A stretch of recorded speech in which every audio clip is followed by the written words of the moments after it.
So you want to run a slave cylinder type hydraulic clutch behind your Coyote motor. Stay tuned, you've come to the right place.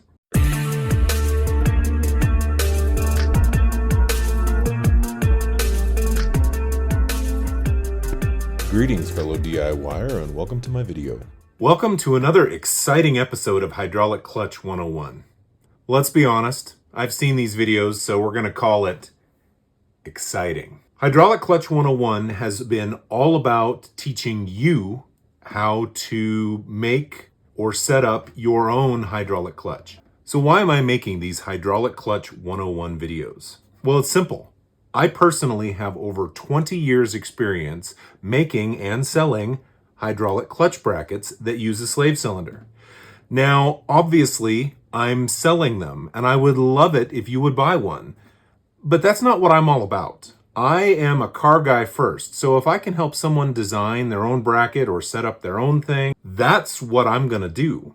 And that's what Hydraulic Clutch 101 has been all about. Basically, we are printing the recipe right on the menu. However, today's video is gonna be a little different. This is the hydraulic clutch bracket that I made for a modular type Ford motor. In other words, your Coyote type motor. Now, it doesn't have to be a Coyote. The Coyote is the 5.0. But if it's a modular type motor, it uses a different bell housing than your typical small block Ford. And because of that, the clutch fork window is in a totally different spot, and we needed a totally different bracket. In one of my previous videos, I show you how to design your own bracket, and incidentally enough, it happens to be this bracket that I am working on. Basically, I'm putting this video together to let people know that I have a new bracket on the market.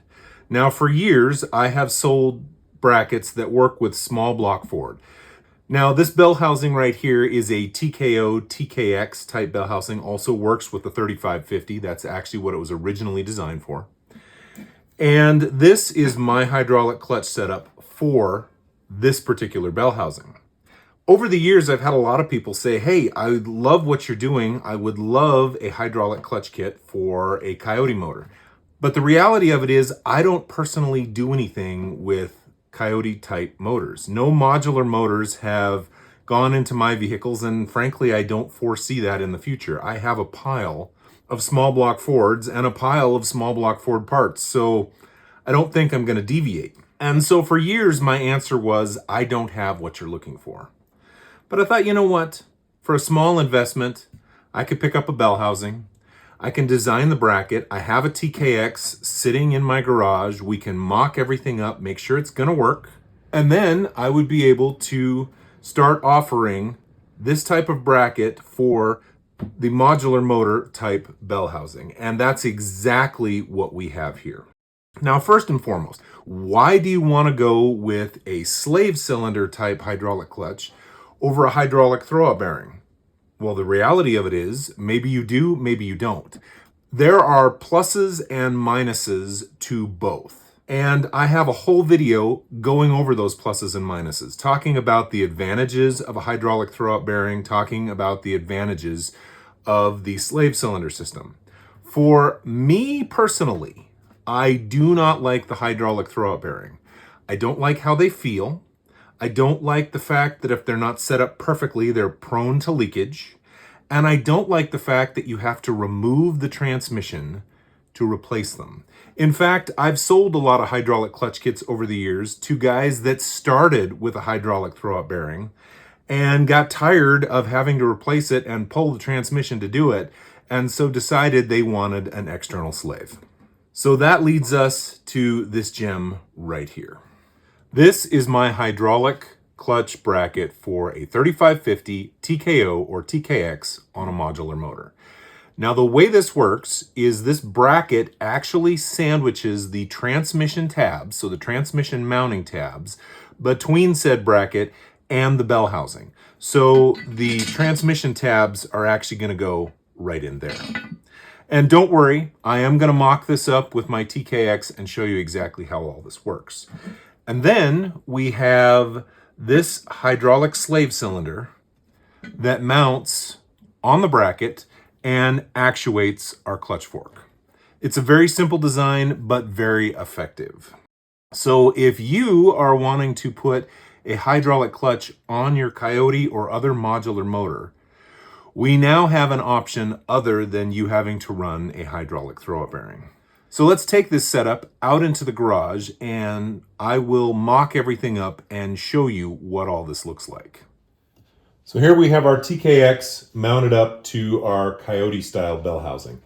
And the nice thing about installing this kit is you can do it with the transmission and the bell housing in the car, or you can do it as I have it here with it on the bench. The nice thing is, if you remove these two bolts, there are two bolts on the other side holding everything in place. So as long as you're not driving it that way, there is no problem removing these bolts to install the bracket. So that's the first thing that we're going to do. All these parts and pieces you see here are what come with the kit, including 2 extra long mounting bolts for the transmission tab. And I'll go over each piece as we install it. First thing you got to do is remove these 2 bolts. All right, so these are the extra long bolts that the kit comes with. The kit goes right up to these mounting holes.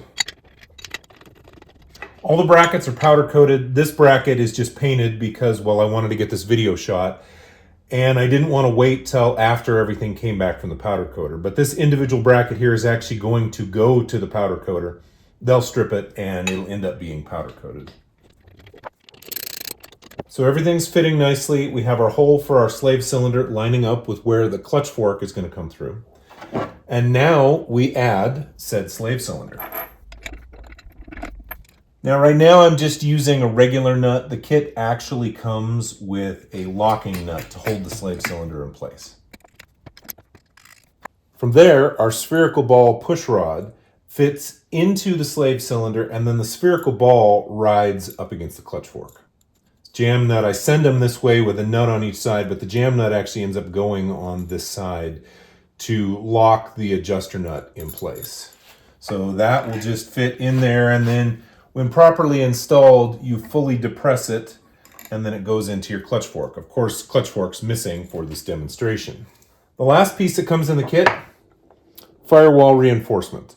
This is designed to work with firewall mounted master cylinders and to reinforce the firewall so you're not bolting into just thin sheet steel, and so that there's actually something to sandwich on the inside and help hold everything in place. I also offer line kits and master cylinders for this application, but a person can buy just the kit by itself of the bracket, the slave cylinder, push rod, fasteners, and the firewall reinforcement. So that's it. This is my new Coyote type bracket for a slave cylinder application for a TKX, TKO, or 3550 type transmission. If you have any questions, don't hesitate to put them down in the comments and I would love to get back to you. If you like what you've seen, please click like. If you'd like to see more, please subscribe. Thanks for watching.